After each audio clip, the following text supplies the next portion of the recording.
If you were to take a step back and look at the relationships you've had, the ones you're currently in, and the kind of dynamics you find yourself repeatedly drawn into, you'd notice a pattern, one that's often rooted not in the other person, but in how you see yourself. Whether we realize it or not, the standards we set for our relationships, what we're willing to accept, what we expect, and what we tolerate, are deeply influenced by how we feel about ourselves.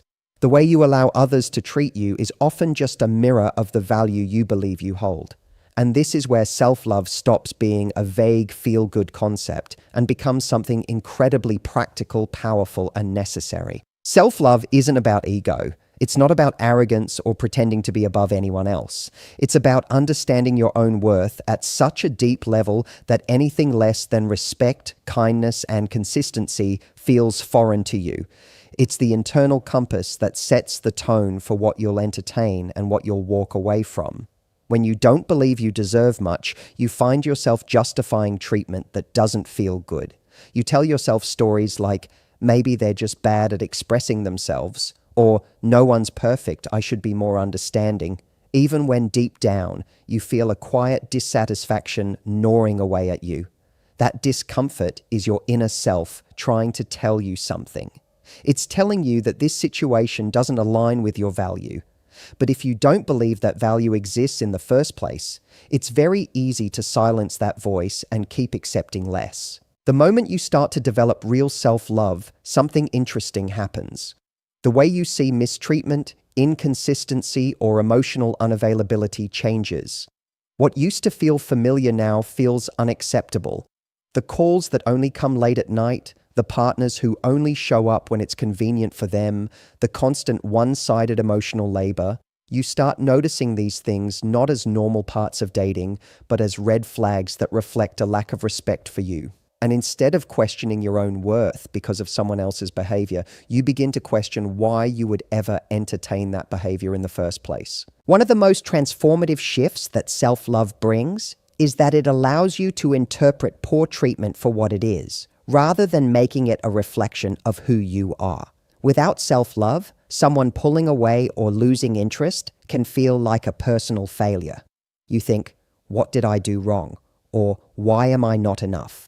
But when your self-love is strong, rejection doesn't hit the same way. It might sting, but it doesn't define you. You recognize that someone not choosing you isn't always a commentary on your value. It's often about their capacity, their timing, or simply that they're not your person. And because you have that inner sense of worth, you don't try to mold yourself to fit their needs. You don't beg, chase, or try to prove your value. You simply move forward, knowing your standards remain intact.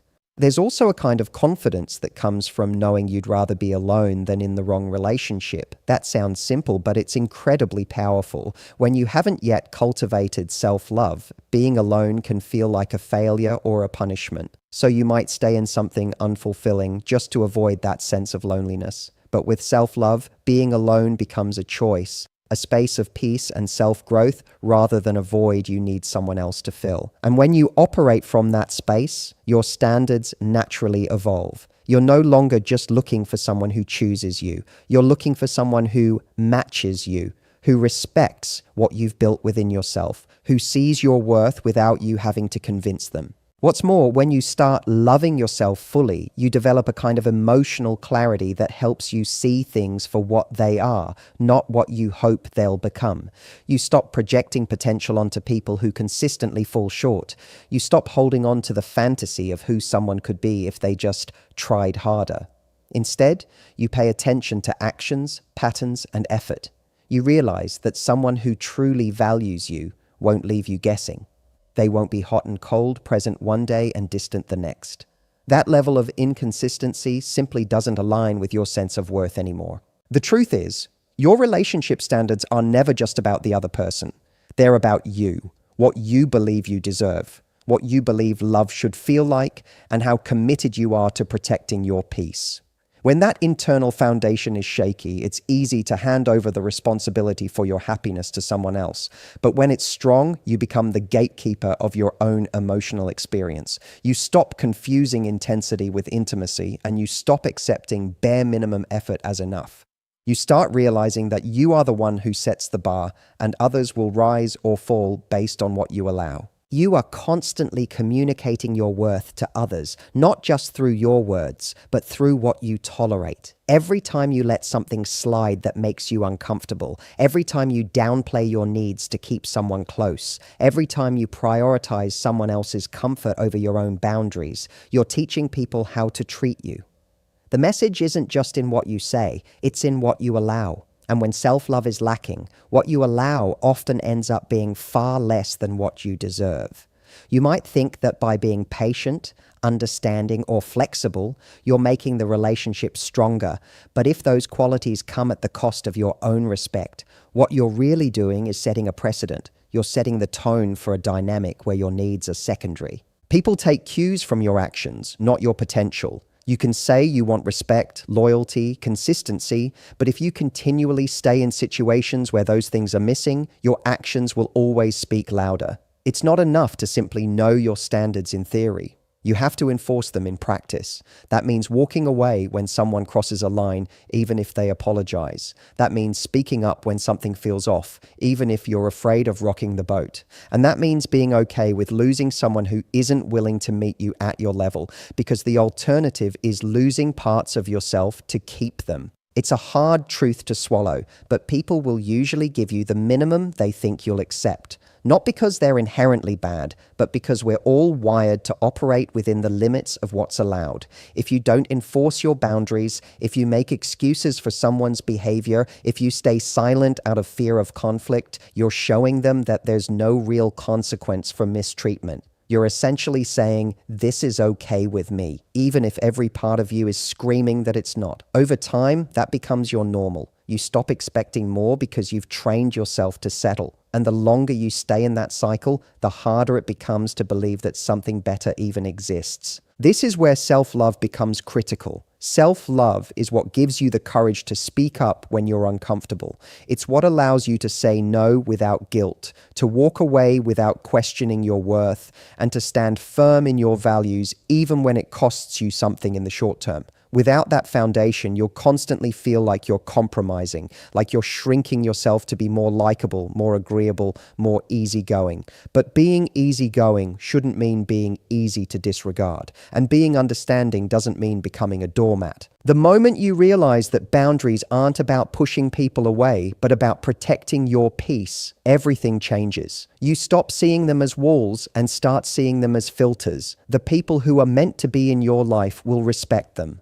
The ones who get offended by your standards were only ever benefiting from your lack of them, and that's not your loss. The irony is that when you start setting clear boundaries, you actually attract healthier relationships. You filter out the ones who are only there for convenience and make room for those who value you for who you truly are. Teaching people how to treat you isn't a one-time conversation. It's an ongoing process. It's in how you respond to late replies. It's in how you handle someone canceling plans without notice. It's in whether you stay silent when your emotional needs go unmet. Every interaction is an opportunity to show others where the line is drawn, and every time you let something slide that crosses that line, the line gets blurrier. Eventually, you find yourself in a dynamic that feels completely misaligned, wondering how it got this way. But the truth is, it didn't happen all at once. It happened in the little moments where you chose silence over honesty, tolerance over discomfort, and fear over self-respect. There's a misconception that having strong boundaries makes you high maintenance or difficult. But the reality is, clarity is a gift in any relationship. When you're clear about what you expect, what you won't tolerate, and what you bring to the table, you remove the guesswork. You make it easier for people to show up in a meaningful way. And those who can't or won't meet you there, that's not rejection. That's alignment doing its job. The wrong people fall away when you start honoring yourself. If you don't teach people how to treat you, they'll teach you how little they think you'll settle for. And the longer you let that continue, the harder it becomes to reclaim your voice. But reclaiming it starts with small choices. It starts with returning that call when you feel ready, not out of obligation. It starts with addressing the comment that made you uncomfortable instead of brushing it off. It starts with choosing peace over validation. Because at the end of the day, no one is going to respect a standard that you don't consistently enforce. Your boundaries are not selfish. They are a reflection of how seriously you take yourself. They tell the world, this is how I deserve to be treated. And the world, in turn, listens. There's a kind of freedom that comes when your emotional stability no longer hinges on another person's presence, validation, or affection. When you build self-love from the inside out, you create a solid foundation that isn't easily shaken by the ups and downs of a relationship. You stop needing someone to complete you or to constantly reassure you of your value. That doesn't mean you don't want love or connection. It means you're no longer dependent on it to feel whole. Emotional independence is the quiet confidence that says, I can want you in my life, but I don't need you to be okay. That shift changes everything about how you show up in relationships. When you're emotionally dependent, there's a constant fear running beneath the surface. You fear being left, being replaced, being forgotten. That fear leads you to overextend yourself, to bend your boundaries, to cling to people even when they aren't showing up the way you need them to. You might find yourself overanalyzing their words, needing constant reassurance, or feeling panicked at the slightest distance. But when you love yourself deeply, those fears don't hold the same power. You're not looking for someone to fill a void. You've already filled it. You're not chasing after affection like it's oxygen. You already know how to breathe on your own. One of the most powerful effects of self-love is that it gives you options. When your emotional world is no longer built around another person's actions, you can actually assess situations with clarity. You can ask yourself, is this relationship adding to my life? Instead of, how can I keep this person from leaving me? You become less reactive and more intentional. You're able to see red flags without immediately rationalizing them. You're able to walk away from inconsistency without thinking it's your fault. Emotional independence doesn't mean you don't feel hurt or disappointment. It means you don't collapse under it. You're anchored in something deeper, something internal, and that stability allows you to make better choices. Relationships built on emotional dependence often turn into power struggles. One person becomes the emotional center and the other orbits around them. You find yourself giving more, doing more, compromising more, all in the hope that they'll stay, that they'll love you the way you need. But that kind of dynamic is always fragile. It's always one misstep away from collapse because it's built on a shaky foundation of need, not choice. When you operate from emotional independence, though, the dynamic shifts. You don't chase, you don't beg, and you don't settle. You show up as a whole person, and you're looking for another whole person, not someone to fix you, save you, or complete you. Self-love teaches you to value your time, your energy, and your emotional labor. You stop investing in people who aren't investing back. You stop romanticizing the idea of potential and start focusing on reality. You stop confusing emotional chaos with passion and start craving peace. And because you're no longer desperate to be chosen, you become infinitely more discerning about who you allow close to you. You're not interested in games, mixed signals, or bare minimum effort. You've tasted what it feels like to enjoy your own company, to feel good in your own skin, and you won't trade that just to have someone beside you. This kind of independence also changes how you handle conflict. When you don't rely on the relationship for your self-worth, you can speak honestly. You can say what you need, what you're not okay with, and what has to change, without the panic that it might push them away. You're not afraid to have uncomfortable conversations because you know you're not risking your entire sense of self. That calm confidence, that willingness to stand your ground, often earns you more respect in the long run. People can feel when you're coming from a place of wholeness. It changes how they listen to you, how they respond to you, and how they value you. One of the traps people fall into is believing that needing someone makes the love more real, that somehow being emotionally dependent is a sign of deep connection. But true connection doesn't require desperation. It thrives in freedom. When both people can stand on their own, when they choose each other from a place of strength rather than fear, that's when love actually has room to grow.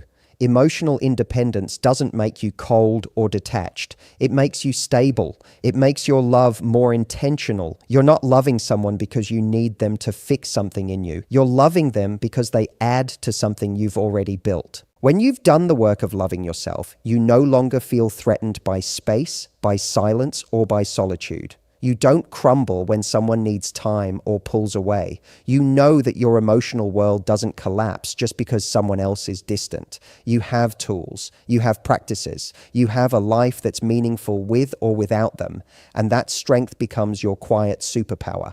You show up from a place of generosity, not fear. You give without needing to be validated in return. And paradoxically, that kind of emotional security is incredibly attractive. It draws in people who are also grounded, who also value peace over drama, who want connection but don't want to lose themselves in it. There's a massive difference between choosing someone and chasing someone. The distinction might seem subtle, but it reflects a completely different internal state. When you love yourself, your mindset shifts from desperation to discernment. You're no longer flattered by attention alone, because attention without substance doesn't impress you anymore. You've learned that not all interest is created equal. Some people are intrigued by your presence, your energy, your beauty, but they don't have the capacity or the consistency to actually build something real with you. When you love yourself, you stop giving access to people just because they show interest. You begin to look deeper. You become more curious about who they are, how they treat people, how they respond when things don't go their way, and whether their actions align with their words. In the absence of self-love, it's easy to mistake pursuit for value. If someone chases you, gives you attention, or shows romantic gestures, you start believing that must mean you're special. And yes, of course, it feels good to be wanted. But when you're not rooted in self-love, that feeling of being desired can become addictive. You start chasing that high, not realizing that sometimes people chase what they don't even truly want to keep. They enjoy the thrill, the ego boost, the game. And if your worth is tied to whether someone wants you, you'll find yourself accepting behaviors that don't match your standards, because the fear of losing their attention overrides your desire to be treated with respect. Self-love puts a stop to that cycle. It teaches you to pause, to evaluate, and to see clearly. You begin to recognize that being chosen by someone else doesn't hold any weight if you haven't chosen yourself first. You don't get excited just because someone calls you beautiful or sends a few sweet texts. You want consistency. You want effort over time. You want emotional maturity, not just charm. And because you love yourself, you're not afraid to walk away when those things aren't present. You don't cling to potential. You don't stay in situations where you feel anxious more than you feel at peace. You've stopped seeing relationships as a prize and started seeing them as a partnership. It's not about whether you're worthy of love. You already know that you are. It's about whether this person is worthy of being close to you. That level of self-assurance changes how you move in the world. You become more selective, not out of arrogance, but out of alignment. You're not closed off to love. You're just not willing to abandon yourself in order to receive it. You ask better questions. You look for deeper compatibility. You're not just evaluating how you feel around someone, but how they make you feel about yourself. Do they uplift you? Do they respect your time, your energy, your boundaries? Or do they drain you, confuse you, and leave you second-guessing your intuition? When you love yourself, those questions become non-negotiable because you've worked too hard to build a stable internal world and you're not willing to let someone come in and destabilize it just to avoid being alone. Being selective doesn't mean being rigid or unrealistic. It means having clarity. It means knowing what matters to you and refusing to compromise on the fundamentals.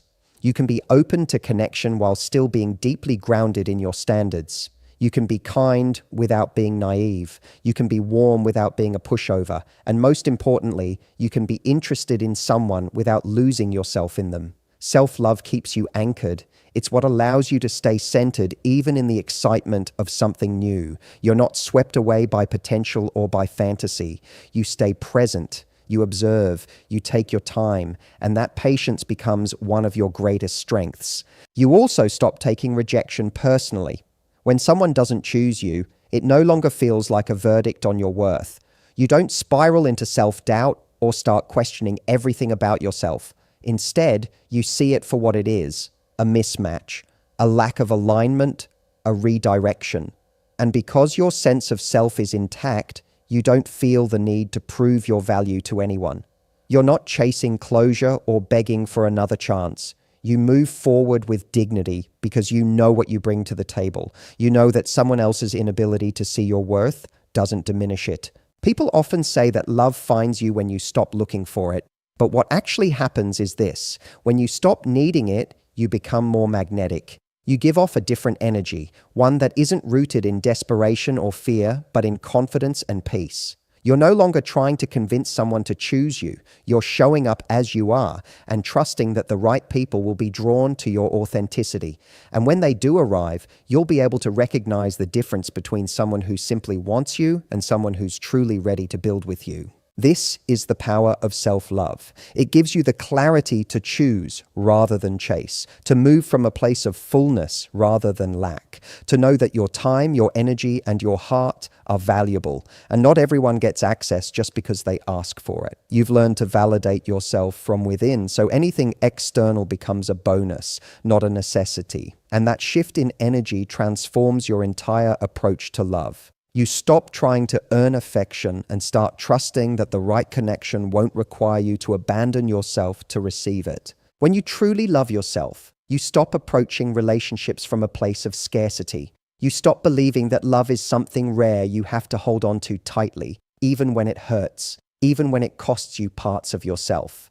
Self-love shifts your entire perception of what love should feel like. You begin to realize that love should not feel like a battlefield where your needs are constantly at war with someone else's comfort. It shouldn't feel like you have to earn your place in someone's life by being more accommodating, more forgiving, more easygoing than you really are. Real love isn't just about emotional chemistry, it's about emotional safety.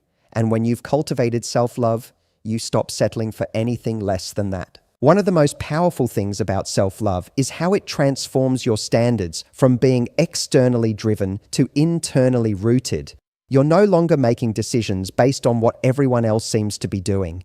You're not comparing your timeline to your friends or lowering your expectations just to keep up with what looks good on paper. You're making choices based on what aligns with your peace, what nourishes your growth, what allows you to show up as your full self without constantly editing, dimming, or performing. Because when you love yourself, you know what it took to get there. You remember the work it took to silence the inner critic, to rebuild your self-esteem, to heal from the things that once made you believe you weren't good enough. And you're not going to let someone walk in and undo all of that just because they showed up with charm and good intentions. Loving yourself means you start seeing your energy as a resource.